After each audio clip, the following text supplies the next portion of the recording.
Trabajamos a través de la Asociación de Productores para un Chaco Sustentable, que fue quien convocó a esta zonificación del Chaco o zonificar la región agrícola chaqueña, ¿sí? Donde se limitaron o se trabajaron sobre la base de 4 ecorregiones, ¿sí?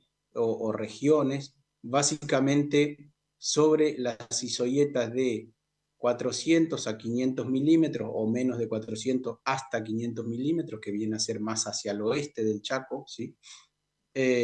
Sobre la isoyeta de 500 a 700, sobre la isoyeta de 700 a 900 milímetros, que es donde se determinó la mayor área agrícola chaqueña. Sobre esa isoyeta es donde se encuentra hoy por hoy el mayor porcentaje agrícola, y más hacia el este se trabajó sobre la zona de más de 900 milímetros a 1200 milímetros, que es la zona oeste, que viene casi, o viene en realidad, hasta Presidente Hayes sobre el río con proyectos arroceros. Y sobre eso se trabajó en 8 áreas o en 8 ambientes para comenzar un proceso de investigación, ¿sí? Tanto de variedades de soja o de maíz y fechas de siembras óptimas, ¿no? Entonces la idea en esos 8 ambientes delimitados por tipicidad de suelo y temperaturas, ¿sí? Se cortó el Chaco primero por isoyeta en forma vertical y segundo en forma horizontal por temperaturas, ¿sí? Hacia el norte mayor temperatura y hacia el sur 2 grados menos de temperatura, y se trabajó sobre la tipificación de los suelos. Entonces, en base a eso, con la presencia de todos los integrantes, que fue muy buena la convocatoria que tuvimos, tanto de proveedores de insumos, ¿sí? Técnicos y comerciales, representantes de la cadena logística que están interesados en la instalación, obviamente, de algún centro logístico o portuario sobre la zona de Carmelo Peralta, hoy ya con la bioceánica instalada. Es un polo que estamos ahí en el polo de los 1200 milímetros, un potencial muy grande. Y también participaron el CREA Guazú, el CREA Mariscal, el CREA Samuú, y también las 3 cooperativas a través de la Fundación Ideagro, con lo que eso representa, con la experiencia de ellos y con los ensayos que ya están teniendo como experiencia ellos en el Chaco, ¿no? Creo que fue un primer taller muy enriquecedor, y con mucho potencial a futuro, porque realmente hoy al Chaco nos falta mucha información, estadísticas, datos certeros, proyectables, ¿sí? Para la toma de decisiones, ¿no? Entonces, no solo para un productor local que quiere iniciarse en la agricultura, sino también para potenciales inversores. Muchas veces no hay o no existen datos donde recabar información, ¿no? No tenemos o tenemos escasas estaciones meteorológicas, y esas escasas estaciones meteorológicas muchas veces no funcionan debidamente.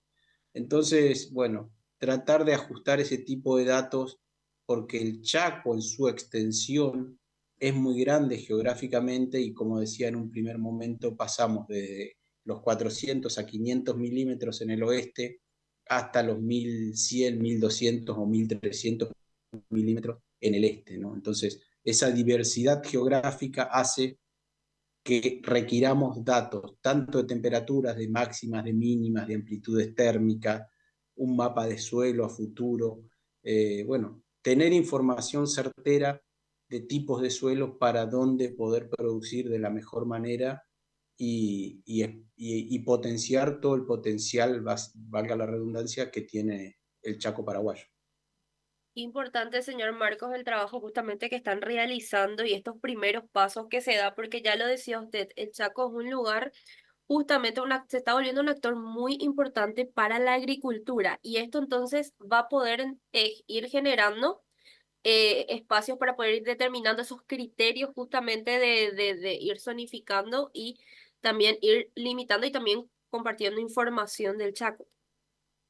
Sí, sin duda que el potencial del Chaco, nosotros siempre siempre hablamos con nuestro presidente Carlos Pacerio, que es el presidente de APAX, que son suelos sumamente ricos, pero sumamente frágiles, ¿no? Estamos haciendo agricultura en ambientes con ciertas limitaciones, básicamente por temperatura y precipitación, pero que así todo podemos hacerla, ¿no? Y esa agricultura, obviamente que está la agricultura comercial y la agricultura para potenciar a la ganadería, como puede ser un sorgo o un maíz, que en ciertas ecorregiones funciona mejor que una agricultura comercial, ¿no? Entonces, poder estudiar, poder tener información certera, estadística y proyectable, creo que al productor en general está muy buena la iniciativa. Sabemos que es un trabajo largo, que es un trabajo que puede demandar entre 5 y 10 años, ¿sí? Eh, pero realmente necesitamos tener información porque el espacio, el territorio que queda todavía por crecer en el Chaco es inmenso, ¿no? Entonces, no solo debemos crecer en área, sino tratar de levantar nuestros pisos de producción. Hoy en maíz creo que estamos muy lejos a lo ideal, o diría por debajo de nuestro punto de equilibrio, pero si queremos hacer una agricultura sustentable y proyectable en el tiempo, debemos eh, poner a las gramíneas de verano en el esquema de rotación, por más que hoy sea un negocio económicamente inviable, ¿no? Pero si miramos a largo plazo, ese tipo de rotaciones las necesitamos. Entonces, buscar ese tipo de por qué no estamos produciendo lo que producen nuestros vecinos en la misma latitud, por ejemplo en Salta, es una incógnita para nosotros. No sabemos si es por temperatura o por qué factores puede estar determinado ciertos rindes, pero necesitamos tener información propia nuestra y confiable, ¿no? Hablaba de este proceso justamente, que va a ser un proceso que no es, como decía, de aquí a la vuelta, son varios años los que van a estar trabajando para poder lograr resultados. ¿Cuál es el siguiente paso luego de este taller que ya pudieron conversar, compartir esas primeras informaciones? ¿Qué sigue ahora con respecto a este proyecto? La intención nuestra es poder volver a juntarnos el próximo 22 de septiembre en Filadelfia nuevamente, ya convocando a productores. Si bien nosotros estamos en la parte institucional o gremial, en APAX, en CREA, también somos productores, entonces sabemos la problemática real que tenemos. Y la intención, la idea ya es convocar a más actores, por ejemplo, el Ministerio de Agricultura, bueno, el MADES ya nos apoyó a través de su proyecto FOLUR, convocar al IPTA, convocar a productores referentes de diferentes zonas productivas del Chaco, para tener cuanto mayor información e integrantes de la cadena de valor productiva estemos en este proceso de investigación, creo que enriquecerá mucho el proyecto en general, ¿no? Y en cuanto a lo que viene a ser, hablaba justamente de la importancia ya de este proyecto. Ahora, ¿cuáles son esos desafíos por los cuales ustedes atraviesan como productores para poder lograr realmente cumplir con este proyecto y poder lograr esos objetivos?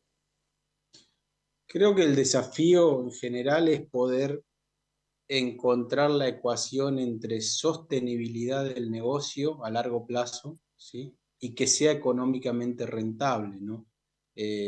Hoy, con el maíz, nosotros en el Chaco le damos sostenibilidad al negocio, pero económicamente no es rentable. Entonces, buscar esa ecuación de rentabilidad y sostenibilidad creo que es la clave de este factor de negocio en un Chaco o en un ambiente, te diría, hostil o frágil, ¿sí? Pero necesitamos que esas dos variables se encuentren para poder seguir proyectando y creciendo en área, ¿no? Hoy el algodón entró hace 3 años ya en el Chaco como un esquema de rotación interesante, que ayuda al esquema de rotación, ayuda al esquema de productivo, pero hoy por hoy la cadena comercial del algodón es larga, entonces hay que siempre encontramos esas disyuntivas entre soja, algodón y maíz, ¿no? Porque la soja nosotros en el Chaco económicamente cuando va bien es súper rentable, es súper efectiva porque un productor hace caja en los primeros meses de mayo, ¿sí? O a mediados de mayo, y con el algodón recién estamos terminando nuestro ciclo financiero en mediados de septiembre, octubre, ¿no? Entonces, buscar esa ecuación de sostenibilidad y de rentabilidad del negocio creo, un factor clave, más allá de todo esto que estamos investigando de fechas de siembra óptimas, variedades óptimas, comportamiento de diferentes cultivos en la zona, ¿no?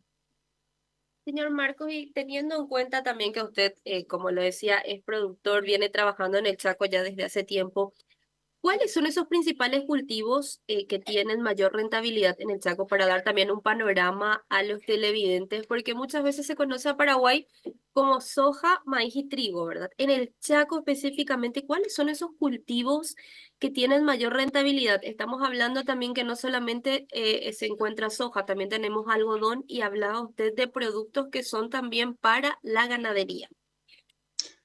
Sí, en orden decreciente, obviamente que en años normales, por experiencia, la soja es la que mejor rentabilidad tiene sobre el valor, sobre el hectárea, sobre la inversión, ¿no?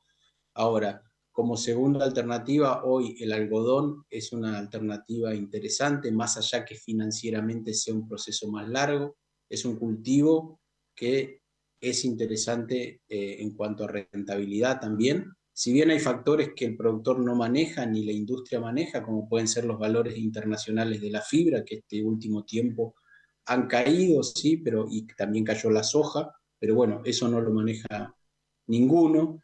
Y después el algodón como perdón, el maíz como tercera opción es una opción que debemos meter agronómicamente y hoy por hoy dándole destino ganadero o sacando ese maíz en kilos de carne puede llegar a ser una opción interesante, ¿no? Y después como opción de diversificación de cultivos, nosotros en el último tiempo hemos estado trabajando sobre la parte de especialidades, principalmente porotos, poroto mungo, dar, atsuki, poroto negro, y bueno, todo el tema y especialidades, obviamente chía y sésamo, siempre y cuando el productor tenga o sepa con cuál va a ser su mercado y a cuánto va a vender, ¿no? En la planificación debemos saber a quién le vamos a vender y por lo menos saber cuál sería nuestro punto de equilibrio para esa venta, ¿no? Porque muchas veces son mercados más inestables, más chicos, que dependen mucho de la oferta productiva, ¿no? Entonces, cuando hay mucha oferta, por ejemplo, de Paraguay, de chía, el precio internacional cae, porque Paraguay es un jugador importante en cuanto a la producción de chía, ¿no? Y bueno, hay que ir buscándole esas alternativas, ese tipo de cultivo y diversificar, porque lo que analizo siempre yo, que por cada hectárea de algodón hago dos de soja en cuanto a costo productivo, ¿no? Un algodón de costo productivo puede estar entre los 900 a $1000, una soja puede estar en $500 de costo de producción, entonces ahí estamos 2-1. Si hablo de poroto mungo, estoy 3-1 hectáreas con respecto al algodón, y si hablo de un sésamo, por ejemplo, estoy a 4-1, ¿no? Entonces, tener una paleta de un portfolio productivo diversificado creo que en el Chaco, bajo el ambiente que trabajamos, ayuda mucho a bajar los riesgos. Convocar a más actores de la cadena, como puede ser entes públicos, Ministerio de Agricultura, IPTA, que se sumen al proyecto, eh, creo que puede llegar a ser de gran ayuda, porque en definitiva es un proyecto para Paraguay, no solo para un productor, ¿no? Para poder y para tener datos estadísticos de Paraguay, más allá de que le sirva un productor puntual, creo que es algo para poder vender Paraguay y poder vender el Chaco paraguayo, ¿no? Que hoy tiene un potencial enorme, tanto ganadero como agrícola. Hoy el Chaco paraguayo, el 95% del área todavía es agrícola, perdón, ganadero, ¿no? Y va a seguir siéndolo, porque el Chaco principalmente es ganadero con una aptitud agrícola. Entonces, creo que tener datos ayuda, que el gobierno o los entes o los ministerios de Agricultura, IPTA, se sumen a este tipo de iniciativas, ayudaría mucho. porque también son proyectos que requieren mucho esfuerzo, no solo técnico de tiempo, sino financieros. Necesitamos recursos para poder paliar este tipo de proyectos. Bastante importante justamente ese punto en cuanto a recursos, porque es un punto muy importante para poder lograr impulsar también el proyecto. En cuanto a eso, están analizando también los posibles, sería financiadores en este caso. Sí, por eso también convocamos a toda la cadena que integra la producción, tanto proveedores de insumos o logísticos, porque también ellos necesitan proyectar y tener datos certeros, ¿no? Tener datos certeros de área para una importación de glifosato en el Chaco, que es diferente en tiempo que la oriental, le permite planificar mejor a un proveedor de insumos, ¿no? O hacer una posible inversión en el caso de una empresa logística, desarrollar y establecerse con un puerto en la zona de Carmelo Peralta. Para hacer eso son inversiones grandes, privadas, que también necesitan de información pública del área, cómo está creciendo el Chaco, ¿no? Nosotros sabemos que está creciendo, que crece constantemente. Ahora, ¿cuánto crece? ¿A qué ritmo? ¿En qué zona? ¿Con qué cultivo? Bueno, esa es la idea o la intención también de este proyecto, determinar y fijar áreas de producción.